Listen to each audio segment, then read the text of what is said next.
Imagine it's Tuesday night.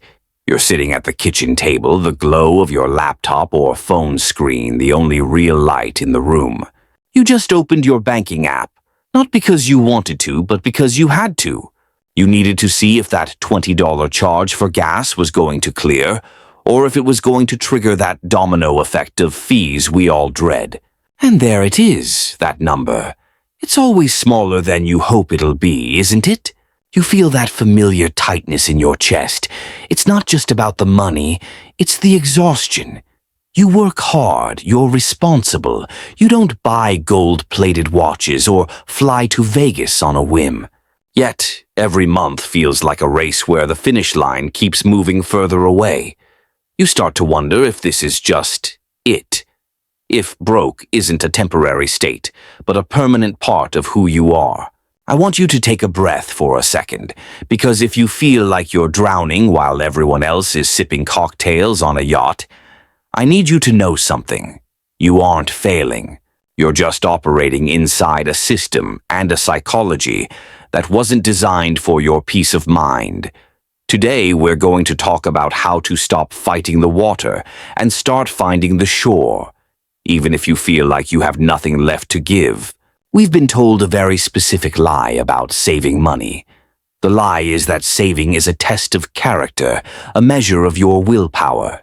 We're led to believe that if you can't save, it's because you're undisciplined, or you like lattes too much, or you just don't care enough about your future.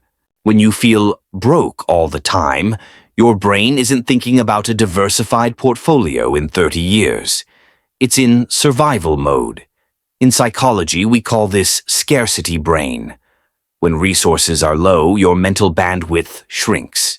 You aren't bad at math. Your brain is just so busy solving the immediate problem of today that it literally doesn't have the energy to calculate tomorrow. It's expensive to be poor. We know this. It's the late fees, the buying the small, cheap version of something that breaks in a month instead of the quality version that lasts years. It's the poverty premium. So, if you've tried to save before and failed, I want you to forgive yourself. You weren't failing a character test. You were trying to build a house in the middle of a hurricane.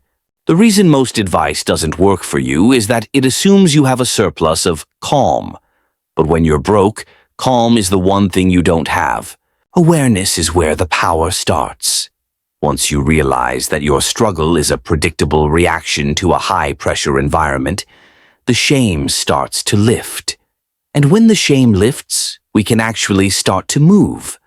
Not through hustle, but through understanding how your mind handles money when it's scared. Let's look at why it feels like the money disappears before it even hits your hand. There's a concept called lifestyle creep, but for most of us, it's actually survival creep. Everything has become a subscription. Your software, your entertainment, even your heated car seats in some cases. These small $5 and $10 leaks don't feel like much individually, but they create a baseline of fixed costs that trap you.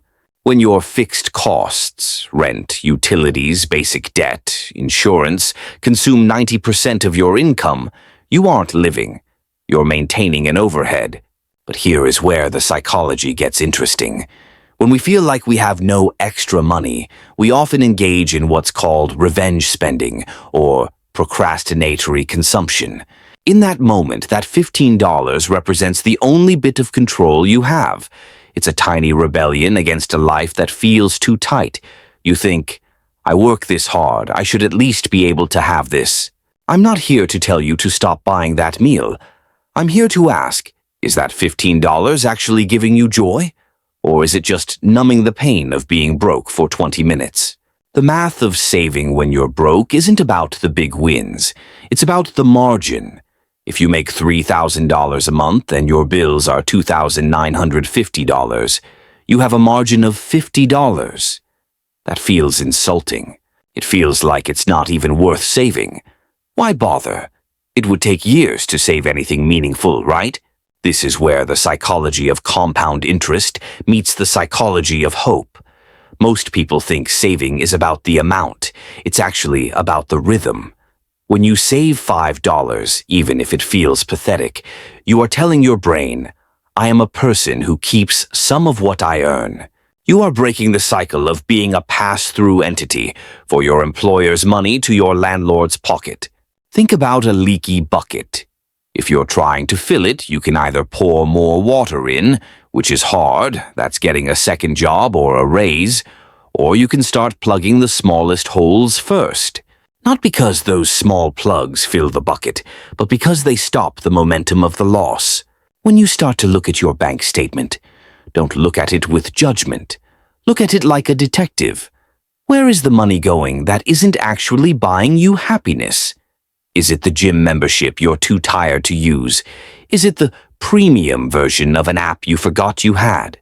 Every dollar you reclaim from a silent expense is a dollar that goes toward your freedom fund. And I call it a freedom fund because emergency fund sounds like another problem waiting to happen. Freedom sounds like an opportunity. Here is the moment where everything shifts. The goal isn't to get rich. The goal is to stop being afraid. Why? Because to get that 1,000, you have to fight your old habits, your environment, and your own brain's desire for immediate relief. But once that 1,000 is there, everything changes. Do you feel the difference in your body when I say that? That's the shift from survival to agency. When you have even a small cushion, you start making better decisions. You aren't desperate, so you don't take the first terrible job offer that comes along. You aren't panicked, so you don't buy things on predatory financing terms.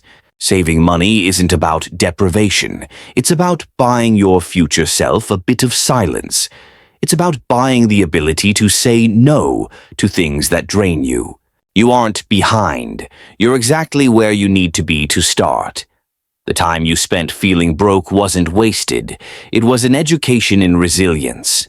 You already know how to survive on very little. Imagine what happens when you take that same resilience and point it toward building a wall between you and the world's demands. So, how do we actually do this without joining a hustle cult or eating nothing but rice and beans for 3 years? We start by making it invisible. If you wait until the end of the month to see what's left over to save, the answer will always be 0.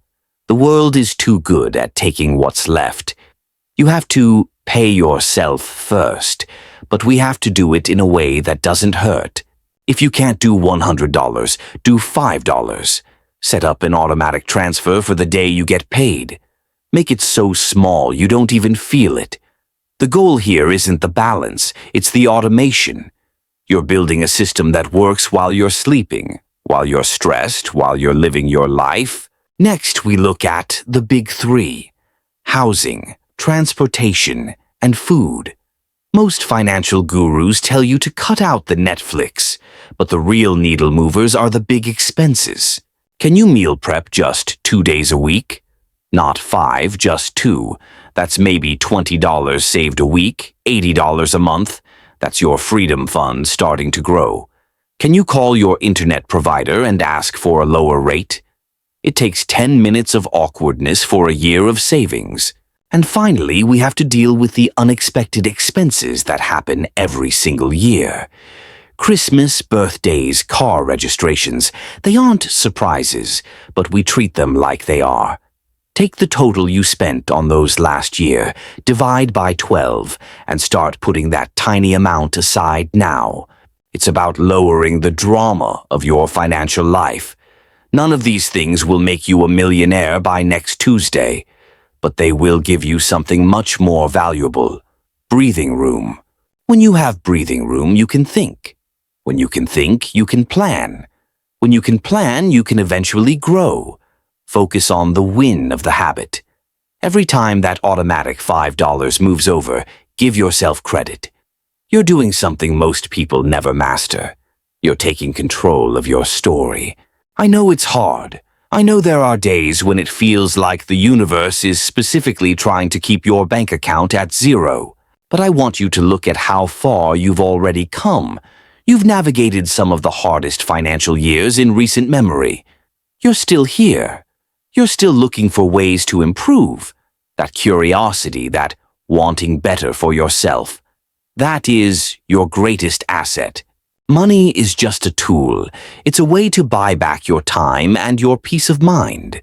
You don't need to be perfect. You don't need to have it all figured out by tomorrow morning. Progress isn't a straight line. Some months you'll save $50, and some months the water heater will break and you'll have to spend it all. That's not a failure. That's exactly what that money was there for.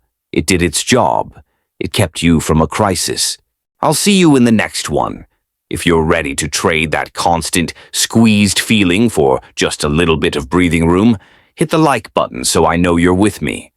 And subscribe if you want to keep rewriting your story, one quiet win at a time.